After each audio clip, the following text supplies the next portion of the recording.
My grandfather was studying a perfectly ripe cantaloupe when a piercing shriek tore through the calm hum of Riverside Market. The sound was unmistakable, Patricia Holloway. Everyone in Pine Valley knew her voice, the kind that carried authority born not of title but of self-importance. After all, Patricia was the type to print her own business cards, declaring herself the community standards coordinator. Grandpa looked up from the fruit display, his weathered hands still cradling the cantaloupe he'd been examining for 3 whole minutes. "Excuse me?" he asked, genuinely puzzled by the interruption to his peaceful Thursday routine. Patricia stormed toward him, her HOA badge swinging proudly from a designer lanyard that probably cost more than the groceries in most people's carts. "You've been banned from this establishment, Mr. Brennan. Effective immediately," she announced, tapping her clipboard for emphasis. From my spot near the dairy aisle, I could see the sheet attached. An absurd homemade spreadsheet titled Market Violation Log. Grandpa Stanley Brennan gently set the cantaloupe down and adjusted his glasses. "Young lady," he said calmly, "I've been shopping here for 15 years. There must be some mistake." "No mistake," Patricia declared, her voice loud enough for half the store to hear. "Your repeated violations of shopping efficiency standards have been documented and reviewed. Please exit the premises immediately or I'll have to call security." I stood frozen for a moment, watching my 82-year-old grandfather shuffle toward the exit. Confusion and embarrassment etched across his face. Patricia trailed behind him like a prison guard escorting an inmate, her sensible flats clicking sharply against the linoleum floor with every self-satisfied step. That was my breaking point. I stepped out from behind the yogurt display and cleared my throat. "Patricia," I said evenly, keeping my tone calm but firm, "you just banned the owner's grandfather from his own family store." Her face went pale as she spun around to face me. Nathan Brennan," she stammered, suddenly recognizing me despite my casual jeans and polo instead of the suit she usually saw me in. I didn't realize you were here today." "Clearly," I said, brushing past her to help my grandfather back inside. "Grandpa, please continue your shopping." Patricia was just leaving. But if there's one thing Patricia Holloway was known for, it was her refusal to back down. She'd been president of the Pine Valley HOA for 3 years, and in that time, she'd turned what was once a friendly suburban neighborhood into her personal thief. For context, I'm Nathan Brennan, co-owner of Riverside Market, along with my sister Rachel. Our family had owned this grocery store since before Pine Valley even had an HOA, back when it was just farmland and a few scattered homes. Riverside Market had always been the heart of the community, a 20,000 square foot local landmark surrounded by a sea of chain stores. Grandpa worked here for 40 years before retiring, and his Thursday morning shopping trips had become a tradition. He'd arrive at 8:30 sharp, grab a small cart, and spend exactly 90 minutes strolling through the aisles. He'd greet every employee by name, share a story or two, and select produce with the precision of a man who'd spent his life in the grocery trade. But Patricia had found a new hobby 6 weeks ago, targeting my grandfather. It began innocently enough. She confronted our store manager, demanding to know why that elderly gentleman was allowed to monopolize the sample station. When told that Stanley Brennan was family and could sample whatever he liked, Patricia doubled down, filing formal complaints about his inefficient shopping patterns. Her notes bordered on obsession. I'd seen them myself. One line read, "Subject lingered 17 minutes in the produce section, exceeding recommended browsing time by 11 minutes. Another said, "Subject engaged the cashier in a 4-minute conversation about grandchildren, creating an artificial queue delay." My personal favorite, the subject tested the firmness of 7 avocados before selection. Potential contamination risk. At first, I dismissed her as someone with too much time and not enough purpose. But Patricia didn't stop. Week after week, she stationed herself in the store during Grandpa's usual shopping hours, following him around with a clipboard, clicking her pen, and making disapproving sounds whenever he paused too long in front of the tomatoes. The final straw came last Thursday when she actually confronted him in the produce aisle. She informed him seriously that his shopping methodology was disruptive to optimal traffic flow. Grandpa, being the gentleman he is, simply smiled and offered her a fresh strawberry sample. Patricia responded by handing him a formal warning on HOA letterhead she apparently carried in her purse. Now, standing in my own store watching her clutch that same clipboard like a lifeline, my patience finally snapped. "Patricia," I said, pulling out my phone. "I'm calling Rachel. We need to discuss your recent behavior." "There's nothing to discuss," she shot back, trying to regain her composure. "The Pine Valley HOA has clear authority over all commercial properties within neighborhood boundaries. Your grandfather has repeatedly violated the community commerce guidelines that were approved at last month's board meeting." I actually laughed. "Community commerce guidelines, Patricia? Those rules apply to garage sales and lemonade stands, not to established businesses. And even if they did, which they absolutely don't, you have zero authority to ban anyone from private property." Her face reened. "The HOA charter clearly states that we have oversight of all activities that impact neighborhood character and quality of life. Your grandfather's disruptive shopping habits fall squarely within our jurisdiction." Rachel arrived within 10 minutes, having rushed from the back office where she'd been handling inventory. My sister Rachel had even less patience for Patricia's antics than I did. "Let me get this straight," Rachel said, her voice dangerously calm.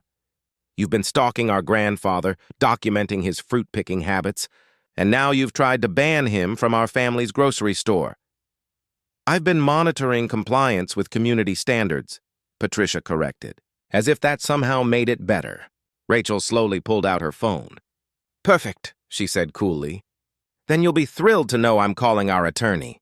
I'm sure he'll be fascinated to hear how the HOA president has been harassing an elderly man and interfering with a private business." Patricia's eyes widened in panic. "That's not necessary," she said quickly. "I was simply trying to maintain order and efficiency for all shoppers by banning an 82-year-old man for taking too long to pick out fruit," I asked, crossing my arms. "You do realize that my grandfather spent 4 decades building this store for the community, right?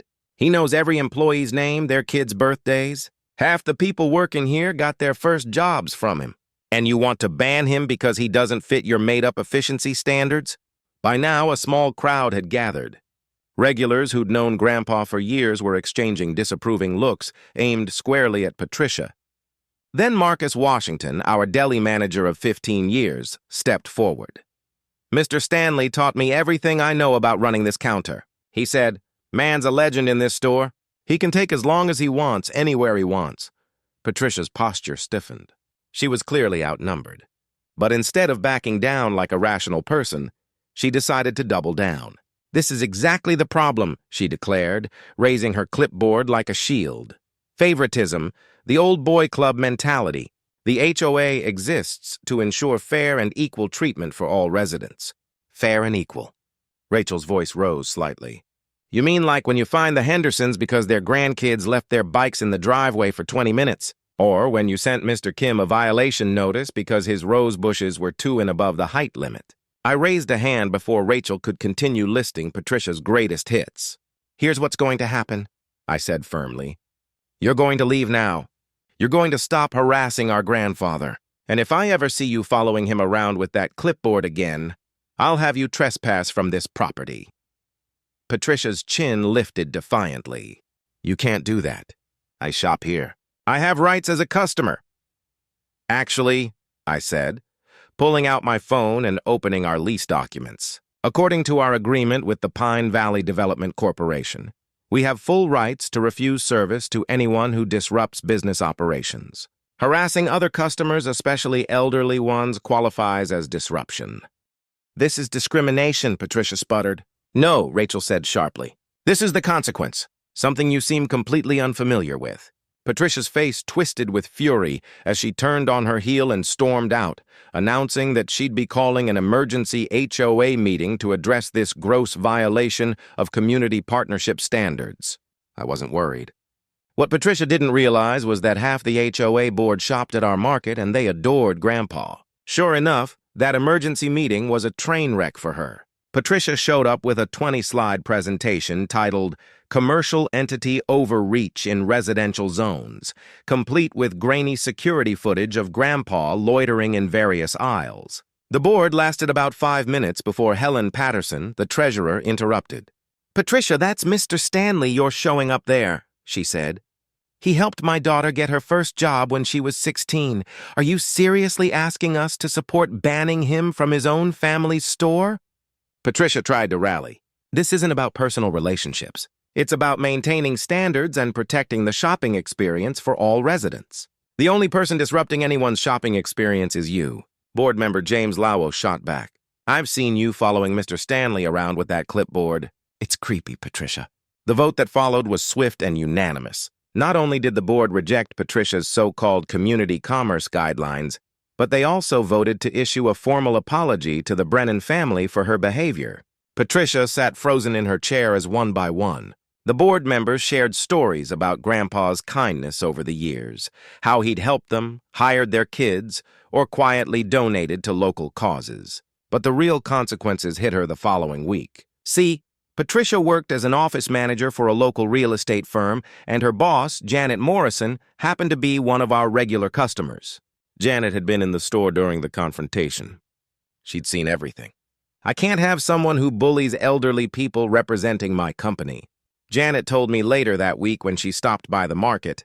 I've put Patricia on administrative leave pending a review. This isn't the first complaint I've received about her behavior, but it's definitely the last straw. Meanwhile, we decided to turn the whole ugly situation into something positive. We announced Stanley Brennan Appreciation Week at the store. Grandpa's favorite items went on sale, and we set up a photo display chronicling his life from his early days as a young produce clerk to the beloved community figure he'd become. The response was overwhelming. Customers shared their own stories. Employees put together a tribute video. Even the local news ran a segment titled HOA President Attempts to Ban Elderly Man from Family Store. Let's just say Patricia didn't come out looking good. The story went viral on social media. People shared their own HOA horror stories, and Patricia's name quickly became shorthand for petty tyranny across Pine Valley. The final blow came at the next regular HOA meeting. The agenda included a vote of no confidence in Patricia's leadership proposed by multiple board members. The community room was packed.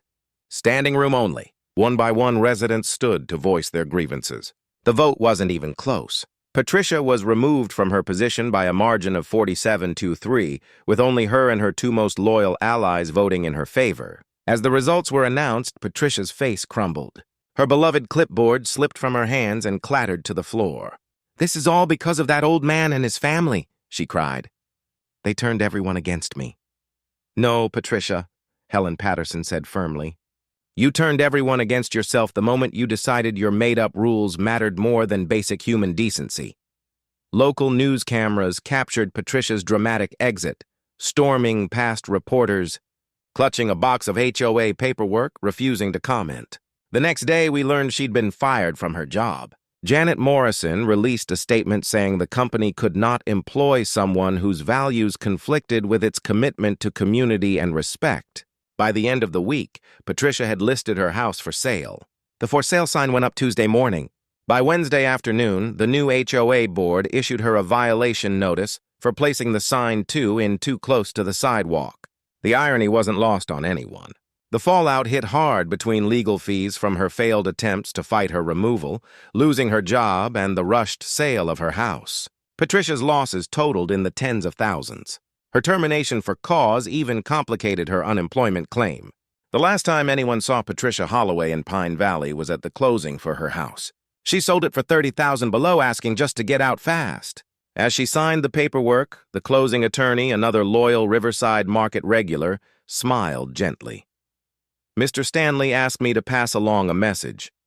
He said, "No hard feelings." Patricia's composure finally broke. She burst into tears, fled the office, and in her haste left behind her prized clipboard.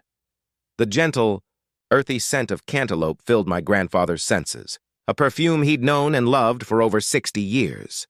His hands, gnarled and speckled with age but still steady, cradled the fruit with a practiced tenderness. He was assessing its ripeness with a methodology born of a lifetime in the grocery trade. A gentle press near the blossom end, the subtle give, the faint, sweet aroma that whispered of perfect readiness. This was his Thursday morning meditation, a peaceful ritual in the heart of Riverside Market. Then a piercing shriek tore through the calm hum of the store, shattering the tranquility like a stone through glass. The sound was as familiar and unpleasant as a car alarm at midnight. Patricia Holloway. Everyone in Pine Valley knew that voice, an instrument of complaint that carried an authority born not of any legitimate title, but of sheer, unadulterated self-importance. Grandpa Stanley looked up slowly, his bushy white eyebrows knitting together in gentle bewilderment. He'd been examining this particular cantaloupe for a good 3 minutes, and the interruption seemed to genuinely puzzle him. "Excuse me?" he asked, his voice a low, rumbling counterpoint to her shriek. Patricia stormed toward him through the produce aisle, a woman on a mission.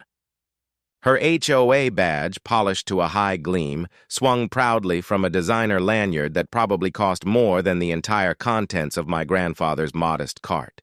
She carried a clipboard like a scepter, and she tapped it now for emphasis, the sharp rap of wood on plastic echoing in the suddenly quiet section. "You've been banned from this establishment. Mr. Brennan, effective immediately," she announced, her voice projecting to reach the ears of shoppers now peering cautiously around displays of oranges and lettuce. From my spot near the dairy aisle, partially hidden by a towering display of Greek yogurt, I felt a hot flush of anger creep up my neck. I could see the sheet attached to her clipboard. It was an absurd, homemade spreadsheet, meticulously and pathetically titled Market Violation Log. Grandpa Stanley Brennan, with a patience I could never hope to possess, gently set the cantaloupe back in its bin, ensuring it was nestled securely. He adjusted his wire-rimmed glasses. "Young lady," he said, his tone impossibly calm, "I've been shopping here for 15 years. Long before you moved into your house on Maple Lane. There must be some mistake." "No mistake," Patricia declared, her voice a triumphant dagger. She was enjoying this, the performance, the sense of power. "Your repeated and flagrant violations of established shopping efficiency standards have been thoroughly documented and reviewed by the appropriate committee. Please exit the premises immediately, or I'll have to call security." I stood frozen for a moment, a carton of oat milk feeling suddenly heavy in my hand. I watched my 82-year-old grandfather, a man who had built this very store from the ground up, slowly begin to shuffle toward the exit. The confusion and a deep, humiliating embarrassment were etched across his kind face. Patricia trailed behind him like a prison guard escorting a high-profile inmate, her sensible, expensive flats clicking sharply against the worn linoleum floor with every self-satisfied step.